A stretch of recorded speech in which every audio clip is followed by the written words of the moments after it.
Hi all, welcome back to Leeds Academy Smart Plus app.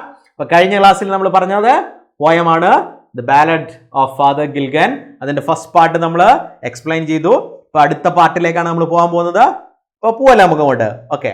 അപ്പോൾ next സ്റ്റാൻസയാണ് They slowly into millions grew and leaves shook in the wind and God covered the world with shade and whispered to mankind.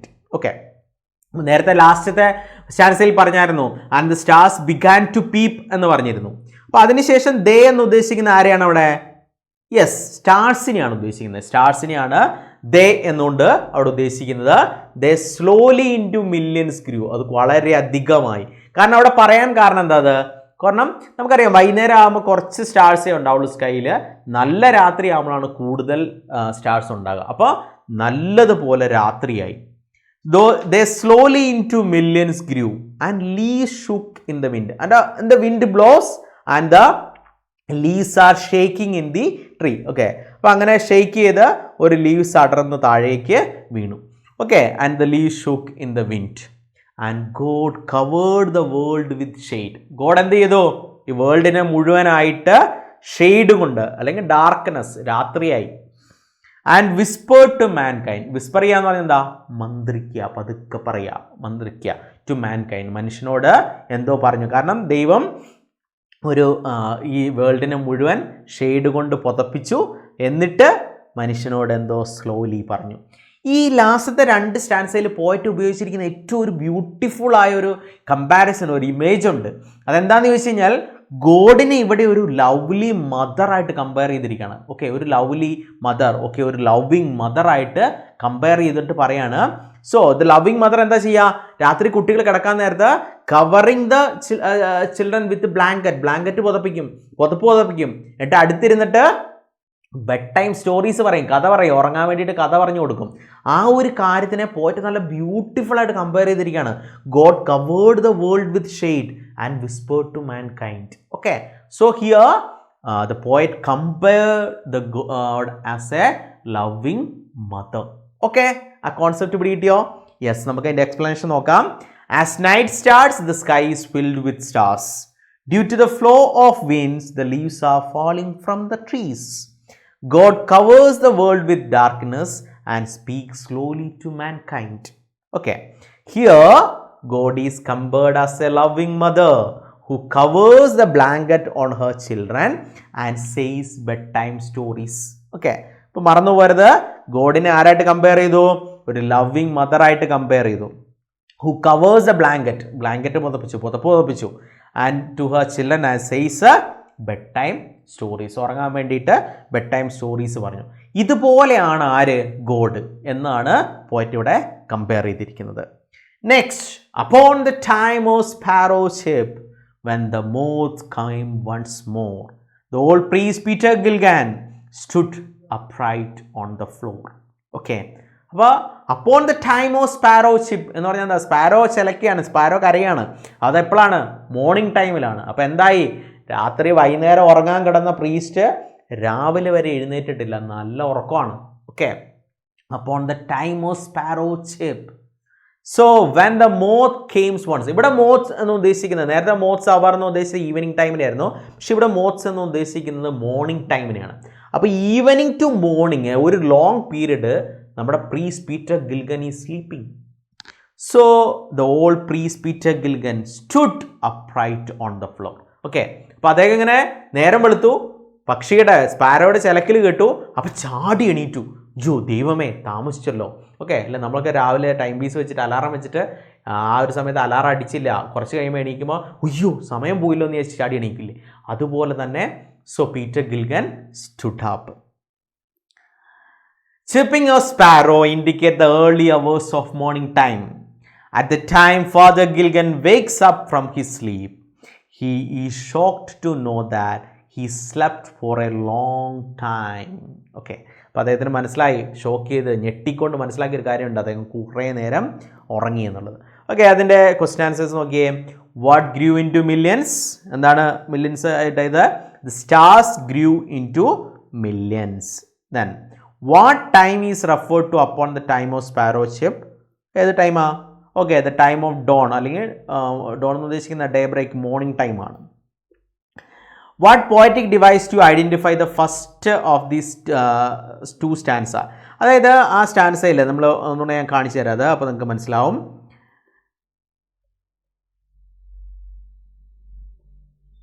Okay, ഈ ഒരു സ്റ്റാൻസയിൽ നിങ്ങൾ നോക്കിക്കോ, ഈ and,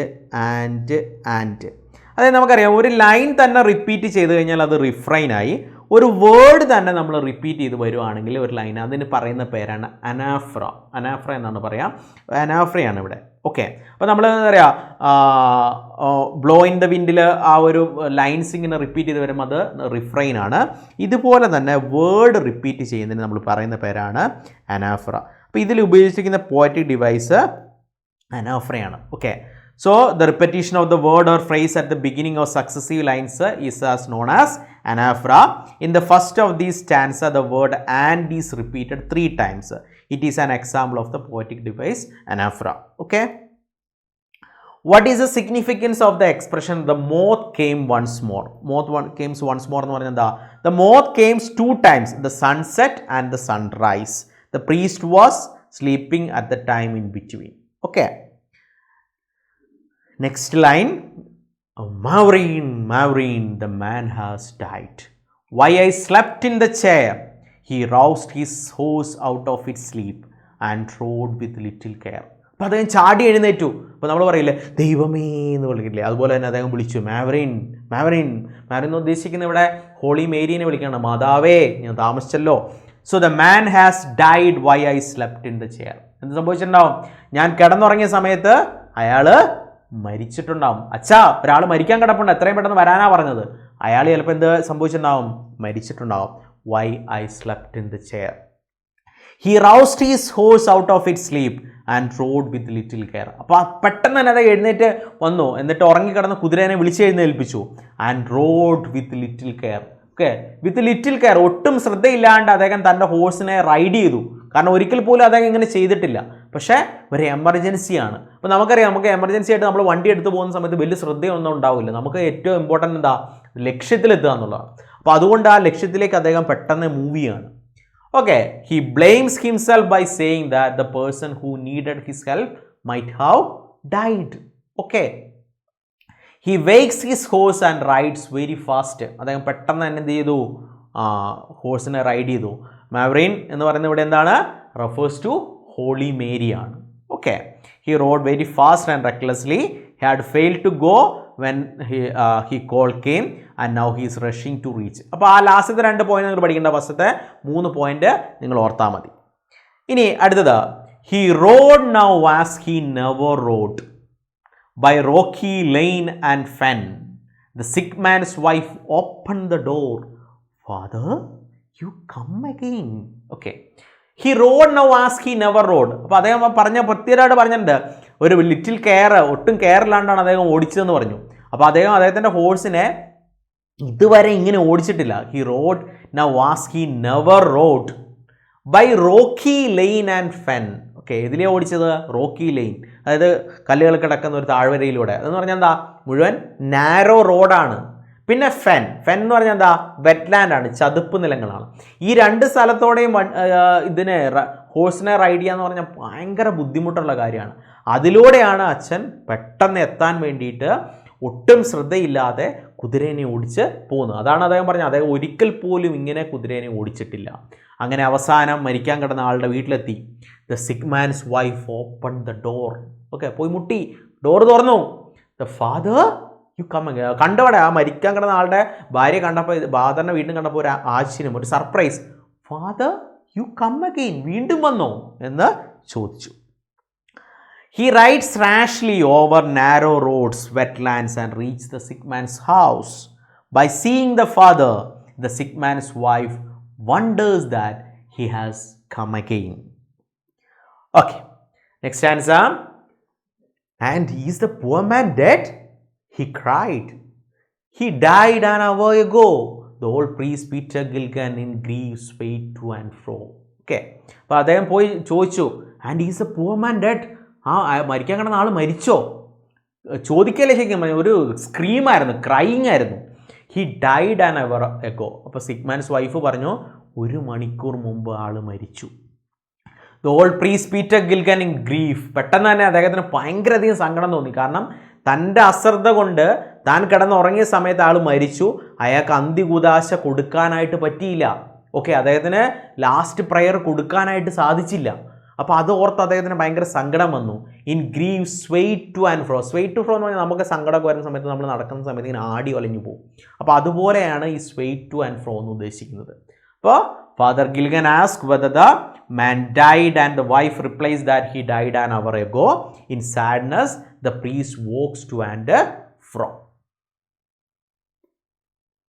When you were gone, he turned and died. As merry as a bird, the old priest Peter Gilgan, he knelt him at that word. Okay. When you were gone, അപ്പം ആ സിഗ്മാൻസ് wife പറയാണ് when you were gone, നിങ്ങൾ ഇവിടുന്ന് പോയ സമയത്ത് he turned and died. Okay, പെട്ടെന്ന് തന്നെ മരിക്കാനുള്ള അവസ്ഥയിലേക്കായി, പെട്ടെന്ന് തന്നെ മരിച്ചു. As merry as bird. എന്തുപോലെയാണ് മരിച്ചത്? As merry as bird. ബേർഡിൻ്റെ ഏറ്റവും വലിയ സന്തോഷം എന്താ? പറക്കുക എന്നുള്ളതാണ്. അപ്പം ഇവിടെ അദ്ദേഹത്തിൻ്റെ ആത്മാവ് അത്രയും സന്തോഷത്തോടെ തൻ്റെ ശരീരത്തെ വിട്ടുപോയി എന്ന് പറയാൻ വേണ്ടിയിട്ടാണ് പോയിട്ട് അത് ഉപയോഗിച്ചിരിക്കുന്നത്. As merry as bird. ഏത് പോയറ്റിക് ഡിവൈസാണ് മക്കളെ അത്? As merry as bird. Yes, very good. സിമിലിയാണത്. The old priest Peter Gilligan he knelt him at that word. അപ്പോൾ ഇത് കേട്ടപാടെ, ആ വേർഡ് കേട്ടപാടെ പീറ്റർ ഗിൽഗൻ മുട്ടുകുത്തി. Okay. The woman replies that after the priest leaves, he died peaceful manner. Okay. അപ്പോൾ priest പോയ പാടെ അദ്ദേഹം വളരെ സമാധാനത്തോടെ മരിച്ചു. Hearing such word, Father Gilgan kneels on the floor. അപ്പോൾ Maria's bird means die peacefully. That is simile. Next stanza. He who had made the night of stars for souls who tire and bleed, send one of these great angels down to help me in my need. Okay. He എന്ന് ഉദ്ദേശിക്കുന്ന ആരെയാണ് അവിടെ? ഗോഡിനെയാണ്. Who hath, who provide, who give, made the night of stars. Okay, അദ്ദേഹം എന്താ തരുന്നത്? Knight of stars. നൈറ്റും അതുപോലെ തന്നെ സ്റ്റാർസിനെ. എന്തിനു വേണ്ടിയിട്ട്? For the souls who tire and bleed. അതായത് ടയേർഡായിരിക്കുന്ന, ബ്ലീഡ് എന്ന് ഉദ്ദേശിക്കുന്ന ഇവിടെ പെയിൻഫുൾ, അതായത് വളരെ വിഷമിച്ചിരിക്കുന്ന, ക്ഷീണിച്ചിരിക്കുന്ന ആൾക്കാരെ കംഫർട്ട് ചെയ്യാൻ വേണ്ടി ദൈവം നൽകിയ കാര്യമാണ് നൈറ്റും അതുപോലെ തന്നെ സ്റ്റാർസും. അപ്പോൾ ഇത് ഒരാളെ കംഫർട്ട് ചെയ്യിക്കുന്നു, അയാളെ കൃത്യമായിട്ട് റെസ്റ്റ് ചെയ്യാനുള്ളൊരു സമയം ഒരുക്കുന്നു. അത് ദൈവത്തിൻ്റെ ഏറ്റവും വലിയ ഒരു വരദാനം എന്ന് തന്നെ പറയാം. Send one of his great angels down who help me in my need. അങ്ങനെ രാത്രിയിൽ ഞാൻ കിടന്നുറങ്ങിയ സമയത്ത് ദൈവം എന്നെ സഹായിക്കാനായിട്ട് send his great angels down. Okay, അപ്പം അദ്ദേഹത്തിനെ സഹായിക്കാം. അദ്ദേഹത്തിന് വേണ്ട സഹായം എന്തായിരുന്നു ഇവിടെ? അദ്ദേഹം കിടന്നുറങ്ങിക്കഴിഞ്ഞപ്പോൾ മരിക്കാൻ കിടന്ന ആൾക്ക് അന്തികൂദാശ കൊടുക്കണമായിരുന്നു. അത് കൊടുക്കാൻ പറ്റിയില്ല. അത് അച്ഛനെ സംബന്ധിച്ച് ഏറ്റവും വലിയ പാവമായി മാറും. അപ്പം ആ ഒരു ഇതിന് സഹായിക്കാനായിട്ട് ദൈവം അദ്ദേഹത്തിൻ്റെ ഏഞ്ചലിനെ താഴേക്ക് വിട്ടു. എന്നിട്ട് അച്ഛൻ്റെ വേഷത്തിൽ ചെന്ന് മരിക്കാൻ കിടക്കുന്ന ആൾക്ക് അന്തികൂദാശ കൊടുത്തു. Okay, send one of the great angels down to help me in my need. അപ്പോൾ ദൈവം ഈ പ്രീസ്റ്റിനെ സഹായിക്കാൻ വേണ്ടിയിട്ട് തൻ്റെ ഏഞ്ചലിനെ ഭൂമിയിലേക്ക് വിട്ടു. എന്നിട്ട് to help me in my need, എൻ്റെ ഈ ആവശ്യത്തിൽ സഹായിക്കാനായിട്ട് വിട്ടു. He says that God has made the stars at night to comfort the souls. Okay, അപ്പോൾ ഗോഡ് സ്റ്റാർസിനെയും നൈറ്റിനെയും ഉണ്ടാക്കിയിരിക്കുന്നത് എന്തിനാ? കംഫർട്ട് ദ സോൾസ് ആണ്. God made beautiful night of stars so that the tired and suffered people can find some rest and comfort. അപ്പോൾ ഇതിനെ രണ്ടിനെ ഉണ്ടാക്കിയിരിക്കുന്നത് എന്തിനാ? Suffering പീപ്പിളും ടയേർഡായ ആൾക്കാരും റെസ്റ്റ് ചെയ്യാനും കംഫർട്ട് ചെയ്യാൻ വേണ്ടിയിട്ടാണ്. God might have sent one of his angels to help him. അപ്പോൾ അദ്ദേഹത്തിനെ സഹായിക്കാനായിട്ട് ദൈവം ഒരു ഏഞ്ചലിനെ ഭൂമിയിലേക്ക് വിട്ടു. Okay, next. He who is wrapped in purple drops with planets in his care had pity on the least things asleep upon a chair. അപ്പോൾ he വീണ്ടും ഗോഡാണ്. Who is wrapping, okay, covering in purple drops, purple colour robes. അപ്പോൾ ഈ purple colour robes എന്ന് ഉദ്ദേശിക്കുന്നത് that indicating God as a king. ദൈവത്തിനെ ഒരു രാജാവായിട്ടാണ് ഇവിടെ പറഞ്ഞിരിക്കുന്നത്. അപ്പോൾ ഈ രാജാവ് എന്ന് പറയുന്നത് ആ രാജാവിന് അത്രയധികം റെസ്പോൺസിബിലിറ്റീസ് ഉണ്ട്. വിത്ത് പ്ലാനറ്റ്സ് ഇൻ ഹിസ് കെയർ. അപ്പം he's caring the all planets. ഈ പ്ലാനറ്റിലുള്ള എല്ലാ കാര്യങ്ങളെയും അദ്ദേഹം കെയർ ചെയ്യുകയാണ്. അതിലുള്ളൊരു ചെറിയ ജീവിനെ പോലും കെയർ ചെയ്യുന്നത്, പരിപാലിച്ച് കൊണ്ടുപോകുന്ന ദൈവമാണ്. അത്രയും റെസ്പോൺസിബിലിറ്റീസ് ഉള്ള ദൈവം had pity on the least things asleep upon a chair. അങ്ങനെ റെസ്പോൺസിബിലിറ്റി ഉള്ള ദൈവം ബിക്കേം ഫിറ്റി, അത് സഹതാപം തോന്നി ആരോട്? The least things. ലീസ്റ്റ് എന്ന് പറഞ്ഞാൽ ഏറ്റവും ചെറിയ ആൾ. അപ്പോൾ പീറ്റർ ഗിൽഗൻ്റെ ഏറ്റവും നല്ല ക്വാളിറ്റിയാണ് അവിടെ കാണിക്കുന്നത്. തൻ്റെ ഹംബിൾനെസ്, തൻ്റെ സിമ്പിൾസിറ്റിയോടെ പറയാണ്, ഈ പ്രപഞ്ചത്തിലുള്ള ഏറ്റവും സിമ്പിൾ തിങ് ആയ എന്നോട് ദൈവത്തിന് സഹതാപം തോന്നി. എപ്പോൾ? Asleep upon a chair. Okay, so ഞാൻ ഉറങ്ങിയ സമയത്ത് എന്നോട് സഹതാപം തോന്നിയിട്ട് എന്നെ സഹായിക്കാനായിട്ട് ആരെ വിട്ടു? ഒരു ഏഞ്ചലിനെ ഭൂമിയിലേക്ക് വിട്ടു. അപ്പോൾ God is A king in purple colour robes and takes care of all the planets. It shows that God has many big responsibilities. Even with such responsibility, God had pity on a simple person like Father Gilligan when he slept.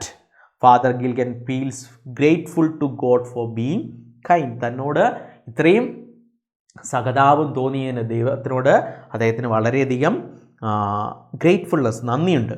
ഇത് Peter ഗിൽഗൻ്റെ ഏറ്റവും വലിയ humbleness ആണ് കാണിക്കുന്നത്. He consider himself the least things and unimportant being. അപ്പോൾ അദ്ദേഹത്തിന് ഒരു unimportant being, least things ആയിട്ടാണ് അദ്ദേഹം പറയുന്നത്. God had pity on him and send his angels to do his duty. അപ്പോൾ അദ്ദേഹത്തിൻ്റെ ഡ്യൂട്ടി ചെയ്യാനായിട്ട് ദൈവം തൻ്റെ ഏഞ്ചലിനെ ഭൂമിയിലേക്ക് വിട്ടിരിക്കുന്നു. അപ്പോൾ അതാണ് നമ്മൾ പറഞ്ഞത്, God helps those who help others. Okay, മറ്റുള്ളവരെ സഹായിക്കുന്നവരെ ദൈവം സഹായിക്കും. ഓക്കെ, പോയം മനസ്സിലായോ? അടിപൊളി പോയല്ലേ? ഓക്കെ, സിമ്പിൾ പോയമാണ്, പെട്ടെന്ന് പഠിക്കാൻ പറ്റുന്ന പോയമാണ്, വലിയ കാര്യങ്ങളൊന്നുമില്ല, ഒരു കഥയാണ്. അപ്പോൾ നമുക്ക് ഇതിൻ്റെ ലാസ്റ്റ് പാർട്ടിലേക്ക് വരാം. Structure of the poem. 12 stanza ഉണ്ട്. എല്ലാ സ്റ്റാൻസയിലും 4 ലൈൻ വെച്ചിട്ടാണ് വന്നിരിക്കുന്നത്. റൈം സ്കീം എന്താണ്? ABCB ആണ്. ഓക്കെ, ഇനി പോയറ്റിക് ഡിവൈസ് ആണ്. പോയറ്റിക് ഡിവൈസിൽ ഒന്നാമത്തത് മെറ്റഫർ ആണ്. ഇതിൽ ഉപയോഗിച്ചിരിക്കുന്ന metaphors under the green sods lie ഉണ്ട്, അതുപോലെ തന്നെ നൈറ്റ് സ്റ്റാർസ് ഉണ്ട്. പിന്നെ ഇതിൽ ഉപയോഗിച്ചിരിക്കുന്ന സിമിലിയാണ് ആസ് മെറി ആസ് ബേർഡ്. പിന്നെ ഇതിൽ ഓഡിറ്ററി ഇമേജ് ഉപയോഗിച്ചിട്ടുണ്ട്, സ്പാരോ ഷിപ്പ്. ഇതിൽ ഞാൻ മെൻഷൻ ചെയ്യാത്ത 1-2 കാര്യങ്ങളൂടെ പറയാം. അലിട്രേഷൻസ് ഏതൊക്കെയാണെന്ന് ഓൾറെഡി നമ്മൾ പോയിന്റ് ഔട്ട് ചെയ്തിട്ടുണ്ട്. പിന്നെ പെർസോണിഫിക്കേഷൻ ഏതാണ്? The stars began to peep. Okay, പിന്നെ അനാഫറ, ആൻഡ് എന്നുള്ള വേർഡ് നമ്മൾ റിപ്പീറ്റ് ചെയ്ത് ഉപയോഗിച്ചിട്ടുണ്ട്. അതുപോലെ തന്നെ വിഷ്വൽ ഇമേജസ് പറഞ്ഞിട്ടുണ്ട്. Green sods, the moth, hour of the eve, ഇതൊക്കെ വിഷ്വൽ ഇമേജസ് ആണ്. ഓക്കെ, അപ്പോൾ ഇതാണ് ഇതിലെ പോയറ്റിക് ഡിവൈസുകൾ. ഓക്കെ, അപ്പോൾ നമ്മൾ അപ്രിസിയേഷൻ എഴുതുന്ന സമയത്ത് ഏത് ലൈൻസ് ആണോ നമുക്ക് തന്നിരിക്കുന്നത് അതിലെ പോയറ്റിക് ഡിവൈസ് കൃത്യമായിട്ട് എഴുതേണ്ടതാണ്. ഇനി ഈ പോയത്തിൻ്റെ ടോൺ എന്ന് പറയുന്നത് മെയിൻലി സിമ്പതറ്റിക് ആണ്. സിമ്പതറ്റിക് ആയ ഒരു ടോണാണ് ഈ പോയത്തിന് മുഴുവനായിട്ട് ഉള്ളത്. ഓക്കെ, പോയം കഴിഞ്ഞ് മക്കളെ, എല്ലാവർക്കും പോയം മനസ്സിലായല്ലോ? ഓക്കെ, ഡൗട്ടൊന്നുമില്ലല്ലോ? ഓക്കെ ആണല്ലോ? ഓക്കെ, അപ്പോൾ നമുക്ക് അടുത്ത ക്ലാസ്സിൽ അടുത്ത ചാപ്റ്ററുമായിട്ട് വരാം. അപ്പോൾ ഈ പോയം പെർഫെക്റ്റ് ആക്കുക, ഡൗട്ടുകളൊക്കെ ഉണ്ടെങ്കിൽ ക്ലിയർ ചെയ്യുക, എന്നിട്ട് അടിപൊളിയായിട്ട് പഠിക്കുക. അപ്പോൾ see you in the next class.